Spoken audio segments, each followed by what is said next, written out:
Hello there, welcome back to my views and news. Four news stories. First one is from Tigray. Big relief for the Tigray People's Liberation Front.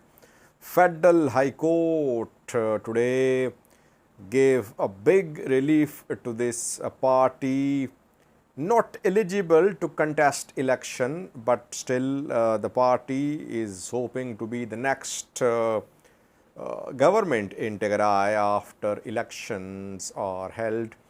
Uh, Federal High Court has gave a very key decision today about the management of more than 30 Tigray companies. The assets of these companies were around 3 billion US dollars when the company accounts were frozen and these companies came under the control of federal government. Secondly, viewers, a key meeting was held about Wolkait and Raya, southern and western zones, disputed territories between Tigray and Amhara regions. The meeting was attended by Aganeo Tishagar, Adam Farah and Amhara leaders from Wolkait and Raya. What happened at the meeting? Details for you. And thirdly, another assassination attempt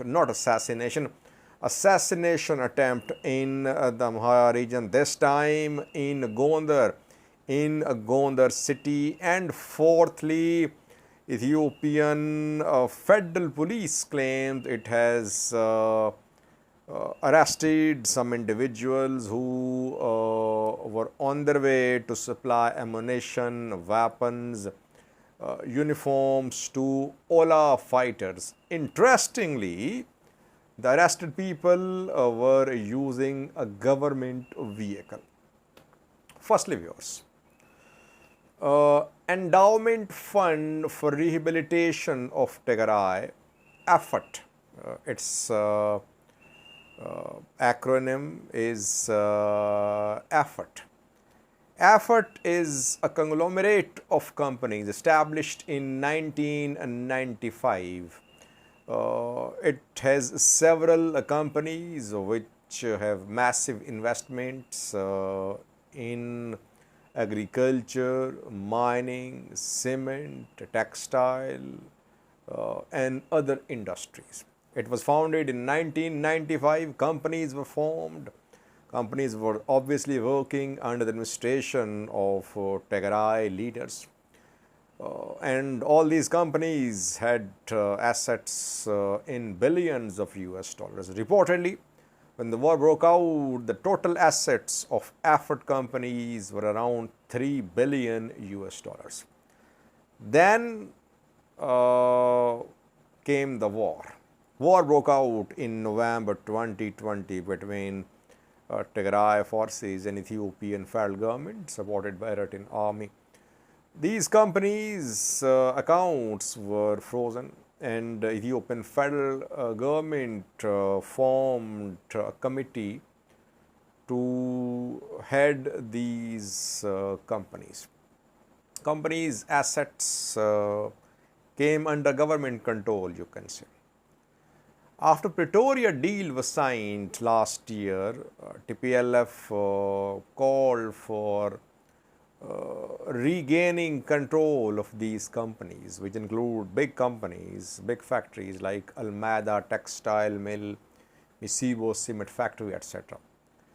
A court was hearing a petition from the TPLF. Federal High Court has ruled in favor of TPLF. Now, the company administration will be handed over to Tigray because the companies are based in Tigray. The investments are from Tigray. It's a big relief for TPLF. TPLF has been demanding the unfreezing of its assets. These are Tigray's companies, but basically they're being controlled by TPLF. That is why it's a big relief for TPLF. But question is, how much money is in the accounts of these 31 companies? Around 31, I think. when the war broke out, the companies had assets of $3 billion US dollars. Money. Is the money still there, or the money has been used by federal government? That is a very important question. So now when Tigray authorities are going to take control of these companies, they'll have access to company accounts, and then they'll be able to see how much money is left. But at least now, from now on, the companies will be run by Tigray government, Tigray interim government, of which TPLF is the main party.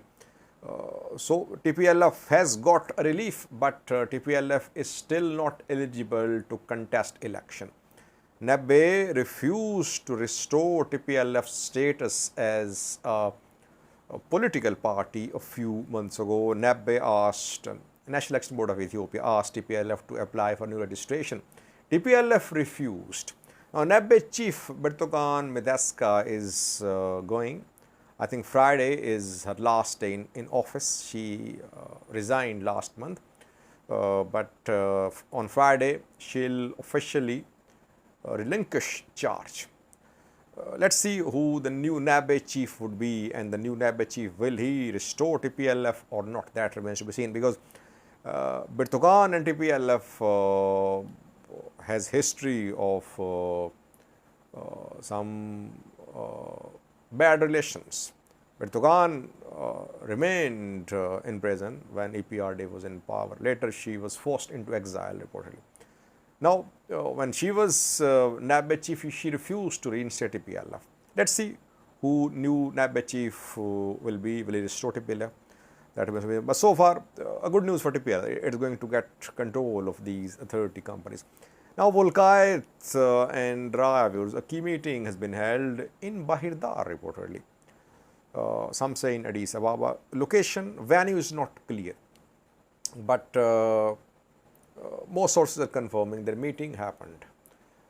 Presided over by Gonder Tishagar, Speaker of House of Federation, and Adam Farah, Prosperity Party Deputy Chairman.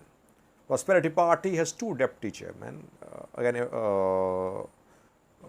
The Foreign Minister, Demeke Mekonnen, and Adam Farah. PM Ab is the chairman. Agenda: the territories disputed between Tigray and Amhara, Wolkait, Raya. Representatives of the Amhara government from Raya and Wolkait attended the meeting. Again, Tishagar and Adam Farah, they proposed the idea of holding a referendum. That a referendum should be held in Raya and Wolkait. They said that if TPLF did not agree to referendum, its position on international level will be damaged, because this idea of referendum will be accepted by international community. If TPLF refused to accept this proposal, TPLF would find it difficult to convince international community to back its position about referendum. So that is why the temporary administration of the Amhara region in Raya and Wolkait should agree to the proposal of holding a referendum in Raya and Wolkait. So what was the response from representatives of Raya and Wolkait? Reportedly, Raya representatives agreed to the proposal of holding a referendum. Not surprising, because you know that a few weeks ago a petition was submitted by Raya Quorum districts to House of Federation, petition with more than 130,000 signatures, asking House of Federation to announce a referendum in Raya and Quorum. But that petition is still pending with House of Federation. So Raya Quorum already agreed with the idea of holding a referendum. Wolkait, administration in Wolkait, people like Demeke Zadu, they have been rejecting the proposal of referendum, and that is what happened at the meeting. Representatives of Wolkait boycotted the meeting when they heard that again Tishagar and Adam Farah were proposing the idea of referendum.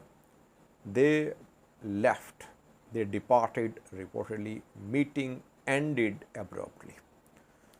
I think that is what I have been saying, that RDF referendum could be acceptable in Raya for Amhara government to, for groups in Amhara, groups in Raya Quorum. But in Wolkait, people like Damak Zadu will never agree to the RDF referendum to determine the status of Wolkait. They are even opposing the suggestion of return of IDPs. They say IDPs are not genuine IDPs, new Tigrayans are being included, criminal elements are there in IDPs, so IDPs should not return to Wolkait. How will the current Damak Zadur administration agree to the proposal of referendum? That is what happened. That Wolkait representatives boycotted the meeting. So there is no, if again Tishagar backed the idea of holding a referendum in both zones, it means that there are disagreements between Amhara leadership and the groups in Raya and Wolkait about how to resolve the issue. Especially groups based in Wolkait, they don't want to agree to the idea of holding a referendum. They say that Wolkait is Amhara. What about Tigray? Tigray representatives were not called to attend this meeting. So meeting was only between PP leadership, Gano Tishagar and groups, Amhara groups from Raya and Wolkait. Tigray has already made it clear it does not accept the proposal of referendum. It says southern, western zone, there are parts of Tigray. They should be handed over to Tigray peacefully. No new war should happen because of these territories. Let's see, so far stalemate is existing, it seems. Thirdly, viewers, another assassination attempt in the Amhara region of Ethiopia. Luckily, the victim survived. Almost on daily basis, we get reports of assassination attempts on government officials, police officials, prosperity party members in the Amhara region of Ethiopia. It is becoming difficult for heads of police administration to work in the region. Gonder, where a police station commander, third police station commander, came under fire today. Dassalin is his name. An attempt was made to assassinate him. People fired at him. Luckily, he survived. Maybe it was a warning, because sometimes Fano fighters fire warning shots. Warning shots. They warn those who are not obeying Fano's instructions. They fire warning shots. They throw hand grenades, and then if people still don't comply with Fano instructions, then these people are assassinated. But luckily, Dassalin survived. Whether it was a warning shot or the attackers could not kill him, Dassalin survived in Gonder city. In Gonder, it's difficult in Gojam to go against Fano fighters' instructions.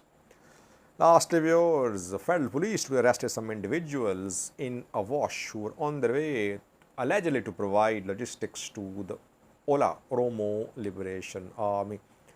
Well, the police has shown the three suspects who were arrested from government vehicle. They were using a government vehicles. In the vehicle, there were guns, ammunition, uniforms of our special forces. And these suspects were on their way to supply all these logistics to the OLA members, Oromo Liberation Army, according to federal police. Question is that how can a government vehicle be used by criminals for supply of logistics to OLA? It means there are people in government who were supporting these 3 individuals who have been arrested. So, OLA is getting supplies from afar to or through afar.